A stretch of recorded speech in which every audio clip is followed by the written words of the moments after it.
Olá, muito bom dia para você. A formação de professores é o tema da audiência pública que a Comissão de Direitos Humanos realiza daqui a pouco, às 9 da manhã. A falta de investimentos na área de educação vai ser debatida pelos senadores.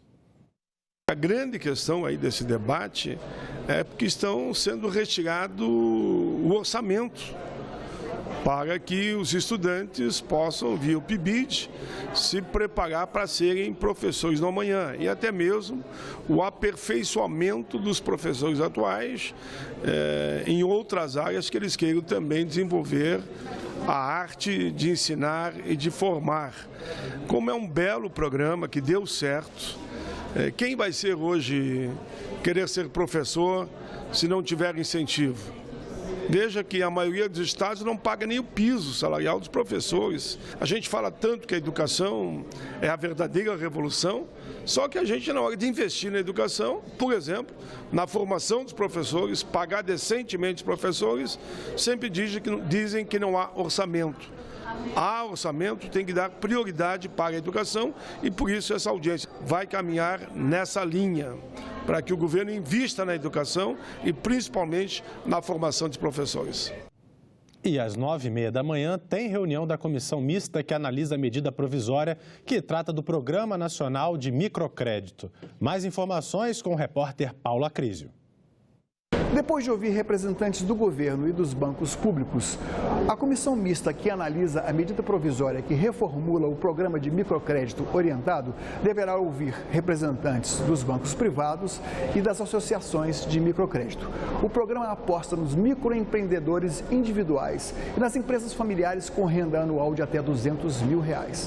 O programa deverá incorporar tecnologias como o atendimento pessoal do agente de crédito na casa do candidato a empreendedor e também o uso de ferramentas como Facebook e redes sociais para quebrar o gelo e reduzir a burocracia.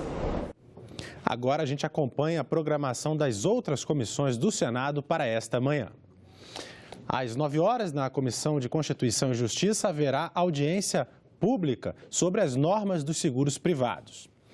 Senadores da Comissão de Relações Exteriores analisam protocolos e acordos internacionais assinados pelo Brasil. Na Comissão de Transparência, Fiscalização e Controle, pode ser votado o projeto que limita o uso dos automóveis oficiais pelos ocupantes de cargos públicos. O Senado aprovou uma proposta de emenda à Constituição que aumenta o valor do Fundo de Participação dos municípios. A matéria agora vai para a Câmara dos Deputados.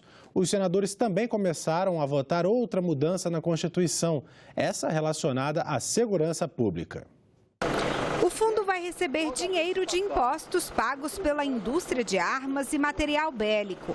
Uma parte do que é arrecadado com leilões judiciais de bens e mercadorias de origem ilícita também vai para o fundo. A proposta é financiar ações para capacitar, equipar e integrar as forças policiais dos estados. Nós somos 27 estados. E cada estado tem a sua própria política. E nos falta um guarda-chuva para poder juntar todas essas políticas que são desenvolvidas pelos estados da federação. E nós sabemos que sem orçamento não se faz política pública. Pela proposta original, o imposto sobre serviços pago pelas empresas de segurança privada e o IOF arrecadado pelos bancos também deveriam abastecer o fundo. Mas um destaque apresentado pelo governo retirou isso do texto. Não há despesa imediata. Apenas um ano após a aprovação dessa lei complementar, aí sim, essa nova cesta de tributos passa a contribuir parcialmente para a constituição deste novo fundo. Mais dinheiro também para as prefeituras. Os senadores aprovaram a proposta que aumenta em 1% o repasse da União ao FPM, o Fundo de Participação dos Municípios. Só que esse aumento vai ser parcelado e só deve chegar a 1% em 2021. Aí a expectativa é que o fundo destine mais de 5,6 bilhões de reais aos caixas municipais. Nós estaremos implementando 0,25 no primeiro ano, continuamos no segundo ano com 0,25, no terceiro isso alcançará 0,5, ou seja, E no último ano, ou seja, lá no quadriênio é que implementaremos integralmente 1 ponto percentual. O Senado autorizou o estado do Paraná a tomar um empréstimo de 235 milhões de dólares, o correspondente a cerca de 760 milhões de reais. O dinheiro virá do Banco Interamericano de Desenvolvimento, deve ser pago em 25 anos e usado em obras no sistema de transportes. A discussão do foro privilegiado está na pauta do Supremo Tribunal Federal e também do Congresso. Os ministros do STF julgam em que momento é possível recorrer ao foro. Decisão do Senado já restringiu o privilégio aos chefes dos 3 poderes. Para entrar em vigor, o texto ainda deve ser aprovado pela Câmara. Em maio, o Senado decidiu restringir o foro privilegiado.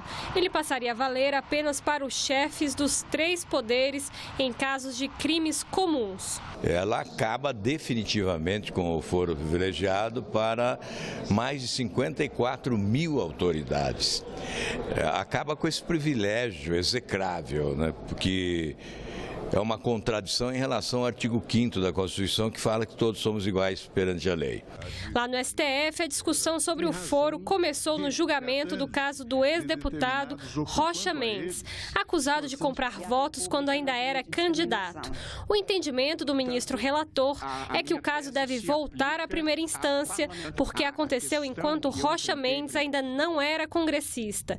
Barroso vai além, defende que a regra deve valer para os outros políticos. A tese que eu proponho é uma tese ligada ao caso específico e que pretende restringir o sentido e alcance do foro privilegiado para parlamentares federais. Acompanho integralmente o ministro relator em ambas as teses, por compreender que a regra de competência para crimes comuns, prevista na letra B, inciso 1º, artigo 102 da Constituição, só se aplica para os crimes praticados por congressistas parlamentares, como aliás explicou o eminente relator na extensão do seu voto, desde que condigam com o exercício da função. O senador Randolfo Rodrigues relatou a emenda constitucional que reduz o foro privilegiado. Ele acredita que não há conflito entre a decisão do STF e a proposta que tramita no Congresso.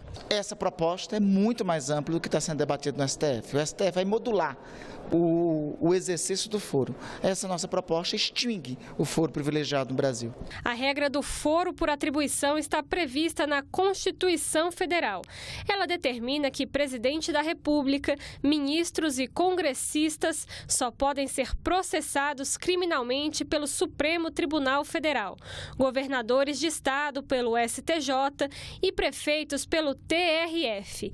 O que está sendo debatido no STF é a restrição desse foro, que só valeria para crimes cometidos durante o mandato e por causa dele.